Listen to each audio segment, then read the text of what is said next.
안녕하세요. 저는 평범한 직장에 다니는 30대 여자입니다. 어린 시절 저희 집은 참 화목했어요. 사춘기 시절 반항기조차 미미하게 지나갔을 만큼 애정 가득한 집안이었죠. 그렇게 10년 전 제게 닥친 불운은 너무도 참혹하다고 느껴졌어요. 그날은 여느 날처럼 학원이 끝난 저를 엄마가 데리러 왔어요. 집으로 돌아가는 길 차사고를 당했어요. 정신을 잃기 전 나눈 마지막 대화가 여전히 선명해요. 엄마, 나 너무 아파. 너무 무서워. 지희야, 괜찮아. 괜찮을 거야. 나중에 알고 보니 이웃분께서 사고를 목격해 빠르게 조치를 취해준 덕에 저는 늦지 않게 치료를 받을 수 있었어요. 회복을 위해 한동안 병원에서 지내야 했지만 그건 괜찮았어요. 그러나 저는 정신을 차린 뒤 마냥 안도할 수 없었어요. 왜냐하면 엄마는 이미 세상을 떠난 뒤였으니까요. 그 충격이 너무 커 저는 몸이 회복된 후에도 완만한 생활은 할 수 없었어요. 외상 후 스트레스 장애가 생겨 사고가 나기 전처럼 지낼 수 없었거든요. 저는 차에 올라타기만 해도 온몸에 땀이 송글송글 맺힐 정도로 극도의 긴장감을 느꼈기에 장거리를 차로 이동한다는 건 꿈도 못 꾼 채 지냈어요. 그래도 남은 가족들 덕에 저는 서서히 일상을 찾아갈 수 있었어요. 그리고 엄마를 사고로 떠나보낸 지 7년쯤 되었을 때 예비신랑을 처음 만났답니다. 예비신랑이 이직을 해 제가 다니던 회사에 저의 상사로 입사하게 되었죠. 안녕하세요. 김성훈입니다. 앞으로 잘해봅시다. 네, 최지희입니다. 잘 부탁드려요. 지희 씨는 좋겠네. 이렇게 잘생기고 능력 있는 상사도 만나고. 이렇게 멋지고 아름다우신 분들과 함께 근무하게 되어 제가 영광입니다. 팀장님은 평소 남직원의 칭찬을 자주 하던 분인지라 한 귀로 듣고 한 귀로 흘리는 편이었지만 이번만큼은 공감이 가더라고요. 뿐만 아니라 저를 콕 집어 말한 것도 아닌데 예비신랑의 말에 괜히 얼굴이 붉어지기까지 했죠. 아마도 저는 예비신랑을 보고는 첫눈에 반했던 것 같아요. 예비신랑은 당시 제 시선에선 완벽에 가까운 사람이라 생각했어요. 회사에서 스카우트 제안을 했을 정도이니 인정받은 것은 물론 훤칠한 외모에 활기찬 성격까지 돋보이던 사람이거든요. 그렇기에 예비신랑은 사내에서 인기가 꽤 있었어요. 지희 씨는 일할 맛 나겠네. 그러게, 자기는 무슨 복이 있길래 굴러들어온 상사가 성우님이니? 배울 점이 참 많은 분이죠. 덕분에 전보다 업무 효율이 많이 올랐어요. 하지만 본의 아니게 저는 여직원들의 질투 대상이 되기도 했어요. 제가 눈에 띄는 편은 아니라 근무하면서 단 한 번도 구설에 올라본 적 없는데 예비신랑의 입사 이후 많은 여직원의 입방아에 올랐거든요. 요즘 이 팀 최주임 얼굴에 웃음꽃이 다 폈더라. 난 그런 모습 처음 봐. 패션은 또 어떻고요? 당장이라도 꼬리칠 기세던데요? 성우님이랑 거의 붙어있다시피 하던데 부러워 죽겠어요. 나중에는 그런 구설수가 예비신랑 귀에까지 들어갔어요. 그때부터였던 것 같아요. 유독 적극적인 태도로 저를 대했던 것 말이에요. 자기로 인해 제가 꽃뱀, 불려우 같은 꼬리표까지 달게 되었을 때 예비신랑이 저를 대하는 모습이 눈에 띄게 바뀌었거든요. 그런데 그 추문이 계기가 되어 저와 예비신랑은 눈이 맞았고 그렇게 사내 커플로 발전하게 되었어요. 예비신랑과의 인연은 제게 너무도 특별했고 또 소중했어요. 제게 생긴 스트레스 장애가 예비신랑의 노력 덕에 정말 많이 좋아졌거든요. 물론 차를 탈 때 여전히 긴장은 됐지만 한두 시간 정도의 거리는 자동차로 이동이 가능할 정도로요. 거기다 예비신랑은 우리 가족에게도 각별했어요. 엄마를 잃은 후 오랜 세월이 흘렀음에도 우리 집은 종종 가라앉은 분위기가 맴돌곤 했어요. 하지만 예비신랑이 왕래하면서부터 훨씬 사람 사는 분위기로 바뀌었죠. 아이고, 우리 성훈이 왔네. 내가 예비사위 오는 날을 손꼽아 기다렸어. 아빠도 참, 그렇게 부담 주지 마. 자꾸 그러면 우리 집에 놀러 오고 싶겠어? 저도 아버님 뵙는 날만 손꼽아 기다렸는데 통했네요. 자기야, 부담이라니. 난 너무 감사하고 좋아. 친정아빠는 언제나 예비신랑과 함께 보내는 시간엔 들떠 있었어요. 딸들만 있어서 아들이 있다고 느껴지는 순간이 기쁘다고 했죠. 제 예비 시부모님도 참 따뜻한 분이었어요. 저를 처음 봤을 때부터 상냥히 대해주셨고 엄마를 잃은 제가 안타깝다며 잘 살펴주었답니다. 특히 예비 시모가 제게 신경을 많이 써주었어요. 어딜 가든 뭘 하든 저를 챙겨 함께하곤 했어요. 저는 그런 예비 시모에게 깊은 감사를 느꼈죠. 결혼만 안 했다 뿐이지 양가 부모님 모두 우리를 이미 가족과 다름없이 대했어요. 그렇기에 내 생에 이런 감사한 인연이 또 있을까 싶을 만큼 저는 예비 신랑에 대한 감정이 나날이 깊어갔죠. 딱 하나, 제게 남은 시련이 있다면 차를 타는 것은 어느 정도 나아졌다고 해도 여전히 운전대를 잡는 건 어려움이 크다는 것이었어요. 그 탓에 저는 제 차가 있었음에도 사고 이후 단 한 번도 몰아볼 수 없었어요. 이 이유로 차를 팔까 수없이 고민했던 적도 있었지만 제 첫 취직 선물로 부모님께서 선물해 주신 거라 쉽지 않았어요. 더군다나 그 차는 친정엄마가 직접 골라준 거였거든요. 예비신랑도 제게는 소중한 자동차임을 알고 있었던 터라 저를 대신해 관리를 도맡아 해주었죠. 하루는 예비신랑이 뜻밖에도 제 차를 빌려주라고 부탁을 하더군요. 자기야, 자기 차 말이야. 내가 며칠만 좀 타고 다닐 수 있을까? 갑자기 왜? 차에 무슨 문제라도 생겼어? 아니, 점검을 맡겼어. 내 차가 이제 오래됐잖아. 그래서 그런지 이번 기회에 이것저것 살펴보자고 하더라고. 하긴 아버님께서 타시던 차라고 했잖아. 내 차라도 괜찮다면 나는 좋아. 저는 흔쾌히 수락했고 예비신랑이 편히 타고 다니도록 며칠 보험까지 들어주었어요. 길어야 사나흘 타는 정도라고 해도 꼭 필요하다고 생각했거든요. 예비신랑은 큰 부탁을 들어준 게 아닌데도 진심으로 고마워했어요. 그리고 며칠 뒤 차를 돌려받기로 한 날이 되었는데 밤이 다 되도록 예비신랑이 차를 가지고 오지 않는 거예요. 연락도 되지 않아 얼마나 마음 졸였는지 몰라요. 이런 제 마음을 아는지 모르는지 예비신랑은 한참 후인 밤 12시가 훌쩍 넘어서야 연락이 오더군요. 왜 이렇게 연락이 안 돼? 얼마나 걱정했는 줄 알아? 미안해. 가볍게 저녁만 먹고 파하기로 했던 자리가 갑자기 술자리로 바뀌는 바람에 연락을 바로 못했어. 술? 오빠 지금 어딘데? 운전은 어떻게 하려고 술을 마셔? 술을 마셨다는 말만으로도 불안이 엄습했어요. 워낙 운전에 관한 일이라면 예민하던 저라 감정에 휘말리지 않게 이악 물고 참았어요. 하지만 곧 이어진 예비신랑의 말에 치밀어 오른 화를 주체하지 못했어요. 자기야, 실은 숨김없이 솔직하기로 약속해서 털어놓는 건데. 뭐야? 무슨 사고라도 쳤어? 왜 그렇게 밑밥을 깔고 그래, 불안하게. 대리를 부르는 대신 친구가 대신 운전을 해줬어. 그런데 정말 그 애는 맥주 2잔 정도밖에 안 마셨거든. 취기 하나 없이 멀쩡했는데 하필이면 음주운전 단속을 하고 있지 뭐야. 뭐? 그럼 지금 술 마신 사람한테 내 차를 맡긴 채 오빠까지 타 있었다 이거야? 진짜 미쳤어? 미안, 내가 차는 내일 가져다 줄게. 오빠 정말 생각이 있는 거야, 없는 거야? 내가 믿고 빌려줬으면 실망을 시키지 말아야지. 어떻게 음주운전인 걸 뻔히 알면서 운전대를 맡겨? 아니, 운전을 정말 잘하는 친구기도 하고 또 맥주 조금 마신 건 사실 술 마신 것도 아니잖아. 예비신랑은 핑계댈 구실을 찾는 듯 했지만 이게 그런다고 그냥저냥 넘어갈 수 있는 문제인가요? 저는 다음날 예비신랑이 우리 집 앞으로 차를 몰고 오자마자 블랙박스 확인을 해보려고 했어요. 그런 저에게 서운하다며 화를 내더군요. 최지, 너 나 못 믿어? 뭘 알고 싶어서 블랙박스까지 확인하겠다는 건데. 못 믿을 행동을 먼저 했잖아. 오빠가 음주운전을 한 건지 확인하려고 그런다 왜? 그리고 왼편 문짝 긁힌 자국 안 보여? 어떻게 된 건지 직접 확인해야 할 거 아니야. 아, 그래. 내 친구가 차 빼다가 조금 긁어먹었다. 내가 수리해 줄게. 그럼 될 일을 왜 이렇게 유난이야? 저는 언성을 높인 예비신랑을 뒤로 한 채 블랙박스를 켜 차를 빌려줬던 날부터 살펴보기 시작했어요. 그리고 곧 또 다른 사실을 알게 되었죠.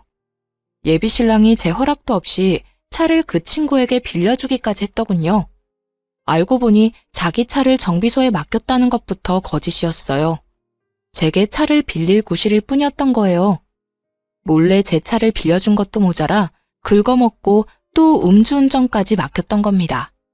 저는 이 모든 상황에 열이 뻗쳐 예비 신랑을 쥐잡듯 잡아댔어요. 정말 너무하다는 생각 안 들어? 나한테 이 차가 어떤 차인 줄 몰라? 빌려주고 싶거든 오빠 차를 빌려주던가. 거짓말까지 치면서 이랬던 이유가 뭔데? 어? 이러면서 뭐? 유난이라고? 자기야, 내가 미안해. 정말 진심으로 잘못했어. 그러니까 진정하고 이야기하자, 응? 나 무시하고 버린 이 상황에 진정 같은 소리 하고 있네. 일은 능력껏 척척 잘도 하는 사람이 이런 사리분별도 못하는 게 말이나 돼? 도대체 왜 이러는 건데 왜? 자기야, 무시라니 절대 그런 것 아니야. 그날 제게 용서를 빌겠다며 음주운전을 했던 그 친구까지 제 앞에 데려와서는 다시는 이런 일 없을 거라고 빌더군요. 거기다 둘이서 책임지고 제 차를 수리해 놓겠다고 약속했죠. 물론 그런다 해도 제 화가 쉽게 누그러지진 않았어요. 다만 이번 일을 통해 예비 신랑이 생각을 고쳐먹겠구나 싶었어요. 실로 그날 이후 차에 관련해서는 좀 더 신중하려는 모습을 보여줬어요. 그래서 제게는 하나의 사건이라고 표현해도 될 만큼 문제의 날이었지만 더는 책잡지 않고 넘어가기로 했어요. 그 후 6개월쯤 지났을 때 저희는 양가 부모님께 결혼 허락을 받았고 얼마 지나지 않아 상견례까지 하게 되었어요. 그렇게 본격적으로 결혼 준비를 하기 시작했죠. 그런데 모든 과정에서 어찌나 엄마 생각이 나던지 평소 잘 꾸지도 않는 꿈에 여러 번이나 엄마가 나올 정도로 사무치게 보고 싶더라고요. 그럴 때면 며칠을 감정이 널뛰기라도 하듯 오르락 내리락 요동을 쳤어요. 결혼을 앞둔 사람들은 싱숭생숭한 마음이 들기도 한다던데 그 때문이라 여기며 저 스스로 다독여가며 그렇게 결혼 준비를 이어갔죠. 하루는 친언니를 도와 조카들을 놀아주며 시간을 보냈어요. 간만에 누리는 여유라는 생각에 기분이 들떴어요. 그런데 친언니가 툭 던진 몇 마디에 깊은 고민에 빠졌습니다. 지희 너 아직 운전할 생각 없어? 갑자기 그런 건 왜 물어? 언니도 알잖아. 나 아직 운전은 무리라는 거. 그래도 결혼하면 금방 아이도 생길 텐데 괜찮겠어? 꼭 운전해야 할 필요는 없는 거 아니야? 애엄마라고 다 운전하는 것도 아니고 말이야. 꼭이라기보단 엄마가 운전할 수 있다는 게 육아엔 정말 큰 도움이 되거든. 언제가 됐든 운전할 마음이 조금이라도 있는 거면 지금부터 연습해보는 건 어떨까 싶어. 친언니의 말을 부정할 수는 없더라고요. 친언니뿐 아니라 주변에서도 운전하는 엄마들을 심심찮게 볼 수 있으니까요. 더군다나 남편이나 저나 적은 나이는 아니니 1년 정도만 신혼을 즐기고 바로 아이를 낳고 싶었어요. 그러니 친언니의 말에 절로 동요되었죠. 고심 끝에 저는 운전대를 잡아보기로 결정했어요. 못한다고 안 하면 평생 끝내지 못한 숙제로 남을 것 같았거든요. 그래서 친정아빠에게 운전 연수를 부탁했어요. 아빠, 나 운전 연습을 시작하려는데. 그게 정말이야? 그래, 이제 용기 내서 도전해봐야지. 잘 생각했다. 그치? 그래서 말인데 아빠가 좀 도와줘요. 잘 생각했다고 격려하던 아빠는 도와달라는 말에 적잖게 놀란 듯 보였어요. 말까지 더듬으며 말을 이었죠. 내가? 전문가한테 배우는 게 어떨까? 안전을 최우선으로 생각해야지. 아빠랑 몇 번만이라도 같이 연습해보고 자신감 조금 붙으면 그땐 학원 등록해서 연습할게. 제발, 응? 운전대를 잡는다는 생각만으로도 입이 바싹바싹 마르는데 낯선 사람을 옆에 태우고 운전을 한다는 건 제게는 아직 너무도 큰 어려움 같았어요. 그래서 무사고 경력 30년이 넘은 아빠의 도움이 절실했습니다. 그러다 보니 결혼을 앞둔 이 나이에 철부지처럼 졸라댔네요. 운전으로는 아빠도 베테랑이지 않느냐며 말이에요. 자식 이기는 부모 없다더니 저희 아빠도 제 부탁에 결국은 응해주었어요. 그렇게 주말에 2시간씩 제 차로 연습을 하기로 했답니다. 드디어 첫 운전 연습을 앞둔 전날 밤, 생각만으로도 긴장이 되어 한참이나 뒤척이다 잠이 들었어요. 그 탓인지 저는 꿈까지 꾸게 되었는데요. 그 꿈에는 이전에 왕왕 나오던 친정엄마가 평소와는 다른 모습으로 나왔어요. 다급하고 불안한 표정으로 무슨 말을 하고 싶은 건지 소리도 나지 않는데 연신 입을 뻐끔거리며 말을 하는 거예요. 엄마, 뭐라고? 소리를 내서 말을 해봐. 하나도 안 들려. 꿈속에서 제가 엄마를 등지고 몸을 돌리려는 그때 엄마가 제 손목을 확 잡아 끌며 소리쳤어요. 안 돼! 안 돼! 그 차는 안 돼! 저는 그 순간 번뜩 눈이 떠져 잠에서 깼어요. 결국 운전 연습을 하기로 한 날 아침, 찜찜한 마음에 친정아빠에게 연습을 미루자고 한 뒤 레커차까지 불러 제 차를 정비소로 옮겼습니다. 예비신랑은 주말엔 늦잠을 자는 편이라는 걸 알기에 제 꿈 때문에 쉬는 사람에게 이런 부탁을 하고 싶지는 않더라고요. 다행히 정비소에 도착하자마자 제 차를 점검받을 수 있었어요. 그런데 차를 맡긴 지 1시간도 채 되지 않아 정비사에게 연락이 왔고 저는 정비사의 말에 기함했습니다. 차주님, 이거 차가 완전 엉망진창인데요. 수리하려면 장난 아니겠어요. 네? 그게 무슨... 제 차랑 다른 차가 헷갈리신 거 아니에요? 지금 우리 정비소에 있는 차라곤 차주님 차뿐인데 헷갈릴 거 뭐 있어요? 그나저나 이 차로 운전 연습을 나갔다간 다시는 운전대 잡을 일조차 없을 뻔했어요. 점검 맡기길 천만다행이지. 저는 정비사의 말이 전혀 이해가 가질 않았어요. 최근에 예비신랑에게 빌려준 것 말고는 차에 올라타 본 적도 없는데 사고라니요. 무슨 말씀을 하시는 건지 도통 이해가 안 되네요. 거의 탈 일 없는 차라서 분기마다 꼬박꼬박 점검하는 거 아시잖아요. 어떻게 된 사정인지까진 나도 모르지만 내부만 보면 충돌 사고가 있었던 모양이에요. 이 정도로 망가지려면 사고도 꽤 컸을 것 같은데. 그 말을 듣는 순간 불현듯 떠올랐던 때가 있었어요. 사실 예비신랑이 갑작스럽게 입원했다며 연락이 왔던 적이 있거든요. 저는 정비사에게 양해를 구해 전화를 끊은 뒤 곧장 예비신랑에게 찾아갔어요. 잠이 덜 깼는지 부스스한 몰골로 현관을 열어주더군요. 저는 그런 예비신랑에게 물었습니다. 오빠, 입원했던 이유가 뭐라고 했었지? 갑자기 찾아와서 무슨 소리를 하는 거야. 태어난 지가 언젠데 그런 걸 물어. 내 차 말이야. 오늘 정비소에 맡겼는데 내가 이상한 소리를 들었어. 뭐?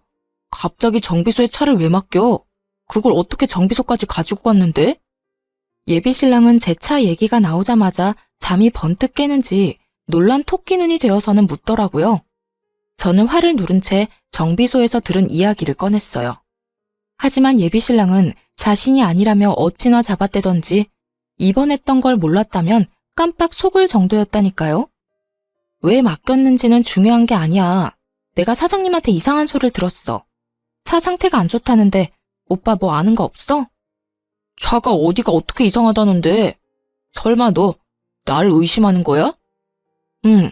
오빠 말곤 내 차를 타는 사람도 없고 오빠만큼 내 차를 잘 아는 사람도 없으니까. 내 차가 사고 차량 같다는데 어떻게 된 거야? 내가 그걸 어떻게 알아?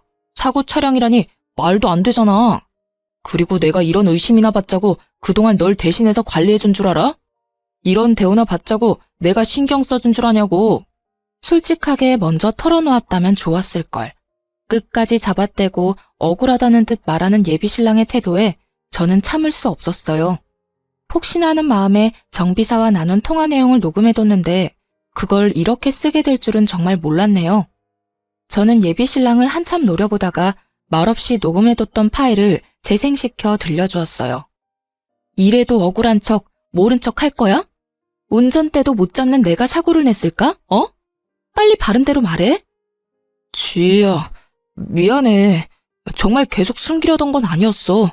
수리비가 너무 많이 든다고 해서. 그런데 전체 수리할 돈은 없어서 어쩔 수 없었어. 오빠의 안일함으로 인해 오늘 어떤 일이 생길 뻔했는지 알아? 예비신랑은 그제야 모든 걸 인정한 듯 털어놓기 시작했어요.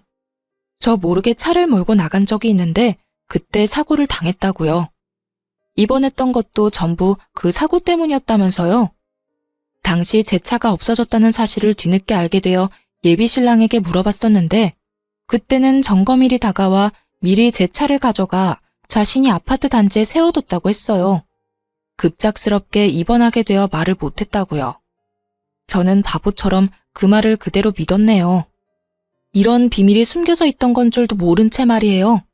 하지만 여전히 풀리지 않은 의문이 하나 있었어요. 바로 자동차의 외관은 너무도 멀쩡했다는 거죠. 저는 혹시나 하는 마음으로 예비 신랑에게 물었어요. 외관은 평소랑 다를 게 없었어. 그래서 사고가 났을 거란 생각도 못했고. 어떻게 된 거야? 외관만 먼저 수리했어. 다음 달에 보너스 나오면 그때 내부 수리도 할 예정이었고. 너는 운전을 못하니까 그 사이에 무슨 일이 생길 거라는 생각은 못했어. 그러니까 지금 오빠 말은 나를 속이기 위해서 외관 수리만 먼저 했단 거야? 내가 정말 이 일을 끝까지 모를 거라고 생각하고? 진짜 오빠가 나한테 어떻게 이래? 실로 꿈에서 엄마가 나와 차에 대해 암시해주지 않았더라면 이번은 엄마의 뒤를 이어 저와 친정아빠가 상을 치렀을지도 모른다는 생각에까지 이르자 온몸에 소름이 끼쳤어요. 그렇기에 저는 더욱 분노를 참을 수 없었어요. 제가 차를 몰고 나갈 일이 없다고 이런 일을 비밀로 한다는 게 맞는 건가요? 어떤 일이 생겼을 땐 자신이 저지른 일에 대해 솔직히 털어놓고 용서를 구하는 게 먼저 아닌가요?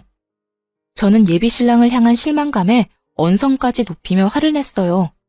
그런데 제게 미안함을 내비치던 예비신랑은 제가 쏟아내는 분노에 얼굴이 점점 굳어갔어요. 그러더니 결국 제게 상처까지 안겨주었습니다. 그러니까 네가 얼마나 놀랐을 줄 아니까 내가 계속 미안하다고 했잖아. 무릎이라도 꿇고 싹싹 빌어야 해? 아니면 계속 내가 네 눈치라도 보고 있어야 해? 그래야 기분이 좀 풀리겠어? 어? 뭐? 오빠는 내가 화내는 게 거슬려? 그럼 내가 화낼 일을 애초에 만들지 말던가. 아무것도 모르고 내가 원래 계획대로 아빠와 운전 연습이라도 했어봐. 그래, 그건 계획이었던 거고. 어머님께서 꿈에서 알려줘서 사고 없이 잘 넘어갔잖아. 그럼 다행인 거지. 이렇게 전후 사정 다 털어놓은 나한테 화만 내고 있을 필요가 있어? 내가 이 사실을 미리 알게 돼서 망정이지. 몰랐으면 나나 아빠나 이미 이 세상 사람이 아니었을지도 모르는데 그런 말이 나와? 내가 화내는 것만 기분 나쁘냐고. 아니, 그래서 누가 사고 났어? 어?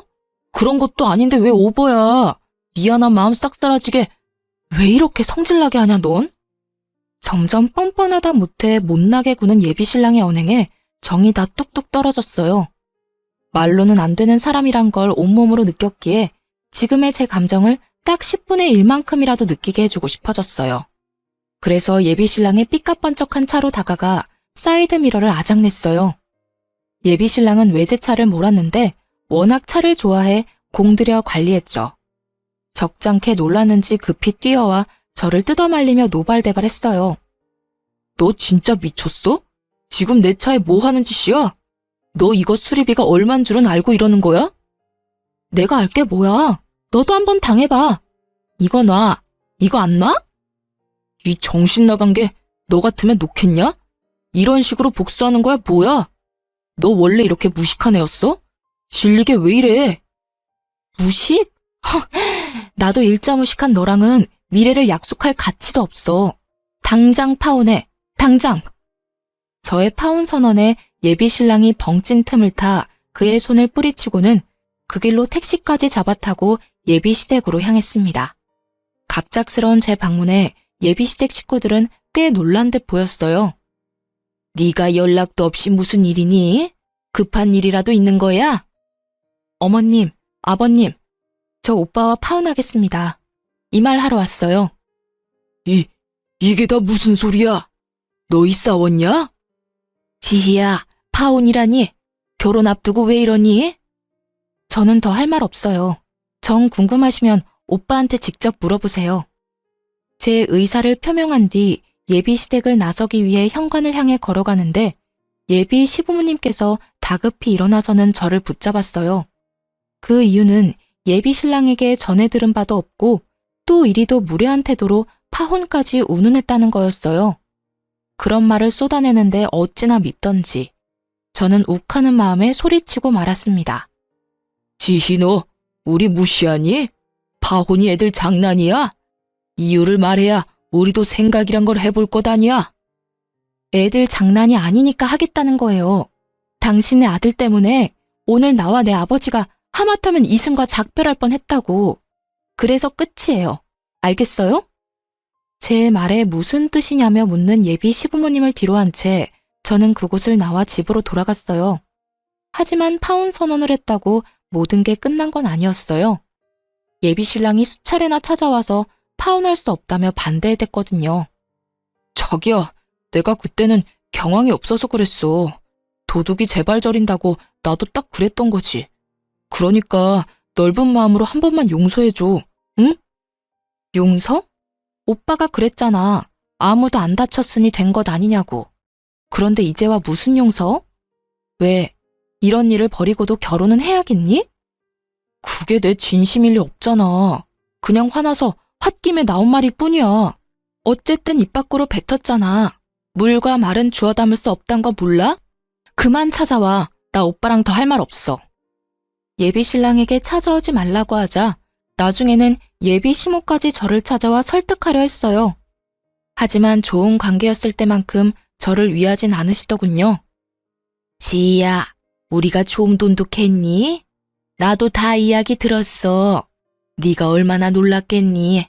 어떤 마음이었을지 충분히 이해한다. 내가 그 사실 알고 아주 혼쭐을 냈어. 그러니 이만 노여움 풀어주렴. 이게 혼 좀 낸다고 나아지는 문제는 아니잖아요. 어머님, 오빠는 저를 기만했고 그로 인해 큰일을 치를 뻔했어요. 그런 오빠를 제가 뭘 어떻게 믿고 살라는 말씀이세요? 원래 남자들이 철이 좀 없잖니. 다른 남자들이라고 안 그러는 게 아니란 말이야. 그리고 청첩장까지 다 돌린 이 시점에서 돌연 파혼이라니. 그건 하객들에 대한 예의가 아니지. 또 네 사사로운 감정 하나 맞춰주겠다고 우리 집안이 개망신 당할 순 없지 않니? 저는 망신을 운운하며 한 말에 열이 확 받았어요. 그런데 맞받아치려는 순간 이런 생각이 들더라고요. 진정한 망신이 뭔지 아직 모르는구나 하는 생각이요. 저는 진짜 망신이 어떤 건지 톡톡히 알려주고 싶어졌어요. 또 제가 원하는 대로 파혼해주지 않은 걸 후회하도록 만들고 싶었어요. 그래서 생각할 시간이 필요하다고 예비 시모를 돌려보냈고 며칠 뒤 예비 시댁을 찾아가 파혼을 무르겠다고 말했어요. 우스운 건 저를 설득하겠다며 찾아왔을 땐 할 말 안 할 말 가리지 않고 다 했으면서 막상 파혼하지 않겠다고 하니 그제야 제 눈치를 살살 보더군요. 그뿐일까요? 제 끼니까지 그렇게도 살뜰히 챙겨주더라니까요. 샐러드를 종류별로 대령하는데 그 꼴이 참 우스울 정도였어요. 덕분에 편하게 끼니를 챙기며 덤으로 다이어트까지 했네요. 그렇게 2주라는 시간이 더 흐르고 결혼식 당일, 저는 일찍이 예식 준비를 시작했어요. 예비 신랑은 자기들 계획대로 흘러간다는 생각에 기분이 좋은지 준비하는 내내 싱글벙글이더군요. 자기야, 오늘 너무 예쁘다. 우리가 이제 부부라니 우리 정말 잘 살자. 내가 잘할게. 그래. 저와 예비 신랑의 준비가 얼추 끝나갈 즈음 양가 식구들도 식장에 도착했어요. 예비 시부모님은 파혼 이야기는 없었던 듯 조금의 어색함도 없이 친정아빠와 인사를 나누더군요. 그러고는 제게와 너무 예쁘다며 입 바른 소리를 하는데 어찌나 가증스럽게 느껴졌는지 몰라요. 하지만 애써 그런 생각을 지우며 웃음 띤 얼굴로 반겼어요. 제게 특별한 이날 미리 초칠 수 없으니까요. 드디어 하객들이 하나 둘 예식장에 오기 시작했어요. 예비 신랑과 시댁 식구는 정신없이 하객들을 맞이했죠. 시간이 꽤 흐르고 신랑 측 하객이 붐비기 시작하니 수군대는 소리가 점점 커졌어요. 신부 측 하객은 저게 다야? 이렇게까지 없을 수 있나? 가족만 온다고 해도 이렇게 텅 비진 않을 텐데 말이야. 특이하네. 이 수군거림을 들은 예비 신랑과 예비 시부모님은 그제야 뭔가 쎄한 기운을 느끼고는 예식장을 번갈아 살피더니 제가 있는 신부 대기실로 다급히 들어왔어요. 자기야, 자기 청첩장 다 돌렸지? 응, 다 돌렸지. 왜? 무슨 일 있어? 그게 신부 측 좌석이 텅텅 비었어. 이게 어떻게 된 거지? 예비 신랑이 이렇게까지 확인한 데에는 다 이유가 있었어요. 신랑 측 하객에 비하면 신부 측 하객 수가 직계 가족을 제외하면 10명도 채 되지 않았거든요. 저는 그저 웃음 띤 얼굴을 할 뿐 말을 보태지 않았어요. 그러자 예비 시모가 한쪽 무릎을 꿇고 엉거주춤 앉더니 제 손을 부여잡고는 울상인 표정을 하고 애원하기 시작하더군요. 예, 지희야, 설마 아닐 거라 생각하지만 이게 다 네가 의도한 건 아니지? 응, 이 경사스러운 날에 그럴 리가 없지. 그치? 그건 모를 일이죠. 어떤 의도를 말씀하시는지 모르겠지만 뭐든 장담할 수 있는 일은 없으니까요. 파혼한다고 했다가 물은 이유가 다 있는 거지. 너 정말 지희야, 무슨 생각을 하던 그건 아니야. 제발 결혼식은 성황리에 잘 마치자꾸나, 응? 예식 끝나고 후에 상의를 해도 늦지 않잖니. 엄마, 뭔 소리야 그게. 좀 알아먹게 말을 해봐. 뭘 예식 끝나고 상의한다는 건데? 상황 파악이 안 되면 입 다물고 꿇어. 지희야, 아가, 제발 예식을 망치지 말아다오. 이렇게 부탁할게. 우리 체면 좀 지켜주렴. 예비 신랑까지 제 앞에 무릎 꿇자 사회자가 예식의 시작을 알렸어요. 하지만 예비 시모는 제 대답을 기다리는지 일어날 생각이 없어 보였죠. 그래서 저는 여전히 웃음 띤 얼굴을 유지한 채 대답했어요. 어머님, 괜한 걱정 마시고 일어나세요. 어머님 말씀대로 성황리에 잘 맞춰요, 우리. 그래, 고맙다, 지희야. 고마워. 그럼 난 너만 믿고 먼저 식장에 들어가마. 제 말에 안심이 됐는지 예비 시모는 예비 시부와 함께 호란으로 향했어요. 예비 신랑은 도대체 무슨 상황인 줄 모르겠다며 고개를 절레절레 흔들더니 곧 직원의 안내에 따라 자신의 위치로 돌아갔죠. 그렇게 모든 준비가 끝나고 제 파혼식은 시작되었습니다. 결혼식 순서에 맞춰 저는 순순히 응했어요. 그리고 신랑 신부의 혼인 서약 순서, 신랑은 씩씩하게도 서약서를 낭독하더군요. 곧 제 차례가 되었고 저는 혼인 서약 대신 파혼 선언을 했어요. 이 자리를 빌려 꼭 하고 싶은 말이 있습니다. 저는 제 연인인 성훈 씨와 파혼하고자 합니다. 자기야, 이게 무슨 소리야? 뭐 하는 거야? 얼마 전 저는 파혼을 하겠다는 의사를 밝혔지만 어머님께서 결혼 소식을 알린 상태에서 파혼 소식을 전하는 건 개망신이라며 극구 반대하셨습니다. 그래서 성훈 씨 가족들을 대신해 제가 직접 이 자리에서 표명합니다. 말을 마친 저는 예비 신랑의 뺨을 내리치는 것으로 피날레를 장식했습니다. 제 파혼 발표에 예비 시댁 식구들은 사색이 되었어요. 뒤늦게 정신 차린 예비 시모는 뭔가 잘못된 거라며 고래고래 소리쳤지만 신랑 측 하객들은 하나 둘 자리를 떴어요. 예비 시모는 이럴 순 없다며 땅을 치며 한탄했지만 이미 늦은 후였죠. 저는 그 사이 예비 신랑에게 예식 비용 청구서까지 집어던지고는 유유히 예식장을 나왔네요. 사실 예비 시부모에게 파혼하지 않겠다고 이야기한 날 오전, 저는 모든 하객에게 파혼하게 되어 결혼식이 무산되었음을 미리 알렸어요. 그 후 정말 친한 친구에게만 파혼식에 자리를 좀 채워달라고 부탁했던 거였어요. 그래야 모양새가 그럴싸할 테니까요. 홀가분한 마음으로 집에 돌아오니 그제야 전화가 불나게 왔어요. 하지만 저는 가족들에게 상황을 알리고 전원을 꺼버렸어요. 그러자 다음날 전 남친은 저의 집까지 찾아왔더군요. 문을 열지 않으면 부수고 들어올 기세로 제 이름을 고래고래 부르며 행패를 부렸어요. 저는 이제 정말 관계의 종지부를 찍기 위해 맞섰죠. 남의 집에 찾아와서 곱게 기다릴 것이지 왜 무식하게 행패야 행패는. 내가 오빠 무서워서 문 걸어 잠그고 모르쇠 할까봐? 야, 내가 그렇게 비위 맞추면서 잘해줬는데 결혼식을 그딴 식으로 망쳤어야 했냐? 네 막장 연극 때문에 우리 가족은 창피해서 이제 어디 다닐 수가 없게 생겼다고. 알아? 그러게, 내가 우리 관계 끝이라고 파혼하자 할 때 인정하고 좋게 끝냈으면 그런 일도 없었겠지. 오빠도 오빠네 식구도 나를 쥐락펴락하려다 그 꼴 난 거라는 걸 아직도 몰라? 너 내가 명예훼손으로 신고할 거야. 어디 언제까지 큰 소리 칠 수 있는지 한번 보자고. 어디 할 수 있으면 해봐. 나도 오빠 손괴죄로 고소하면 그만이야. 맞고소 당하고 싶으면 해봐. 해보자고. 뭐? 손괴죄? 타지도 못하는 차 좀 망가진 걸로 찌질하게 왜 이래 진짜.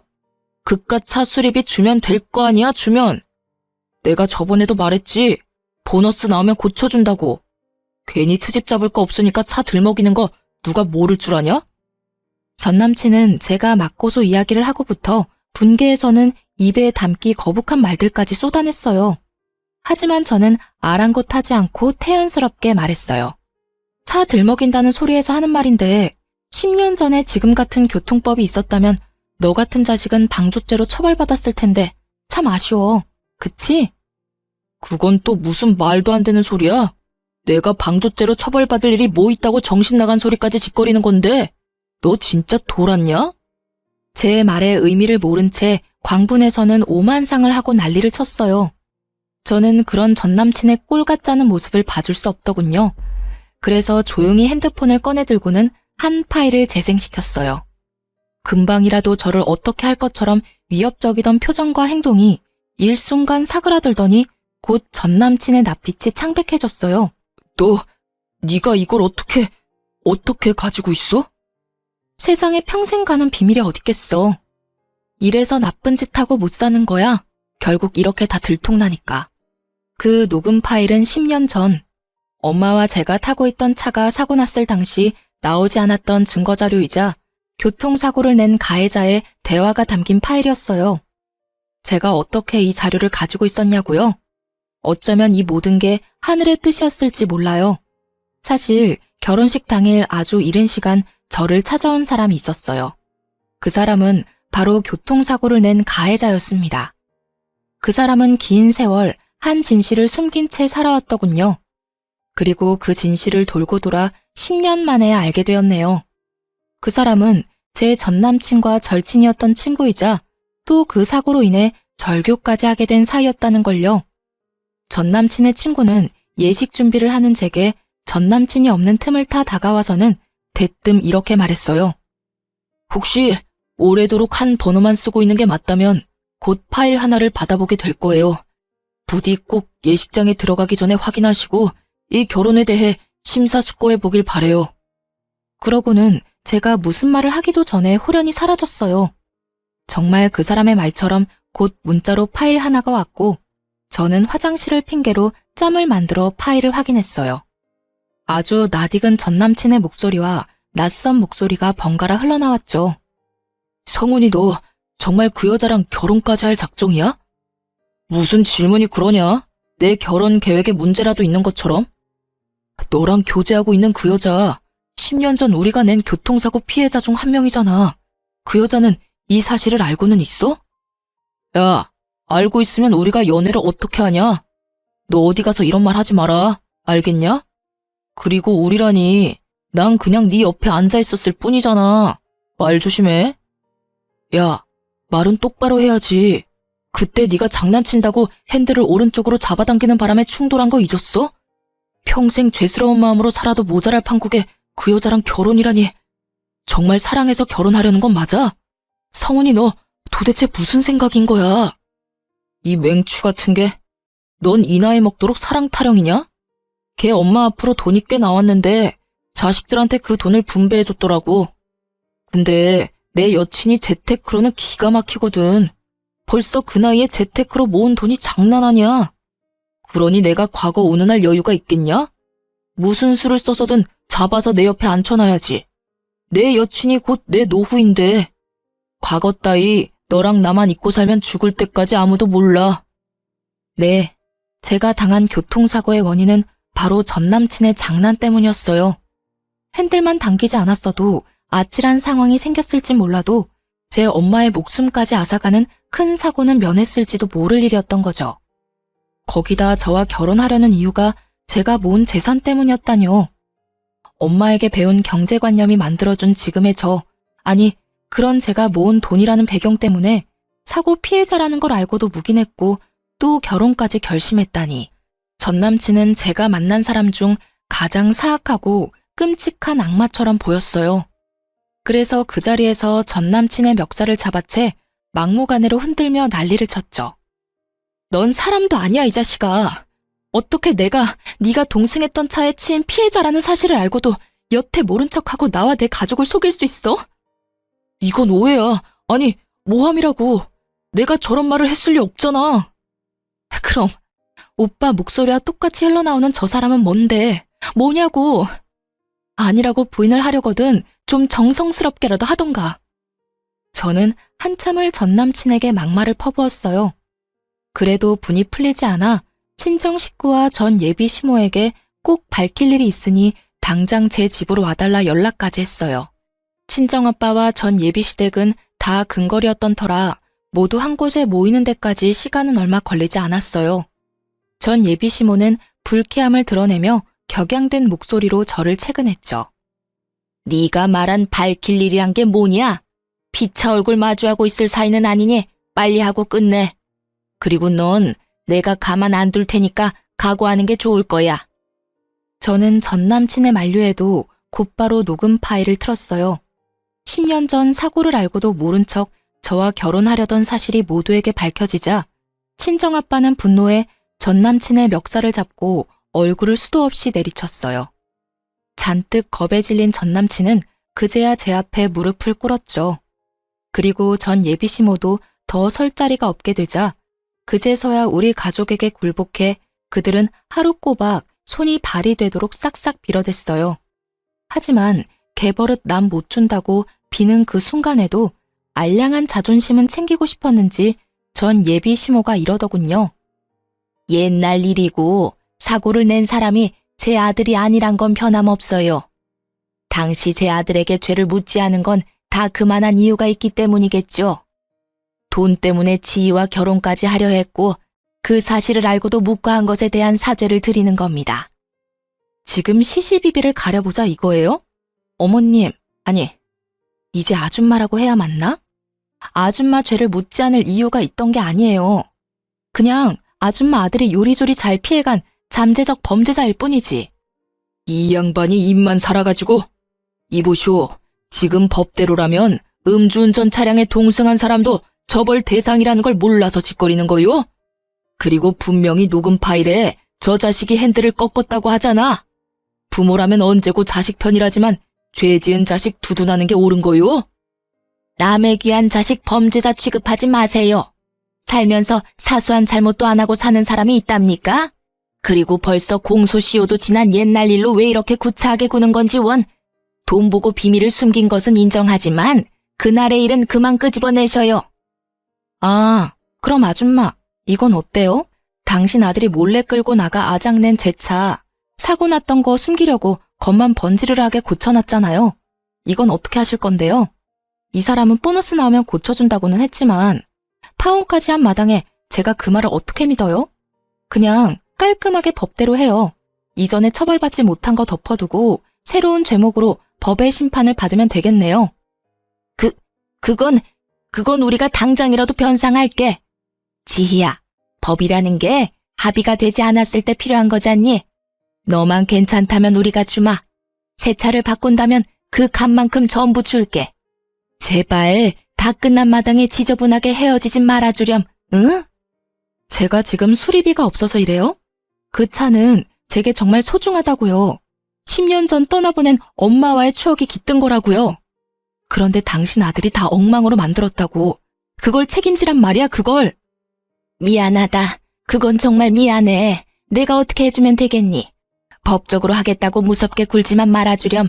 부탁이야. 내 아들 파혼까지 당한 마당에 더 꼬이게 할 순 없잖니? 그제야 전 예비 시모는 파혼당한 것을 순순히 인정했어요. 더 문제 삼지 못한 것 뿐이겠지만요.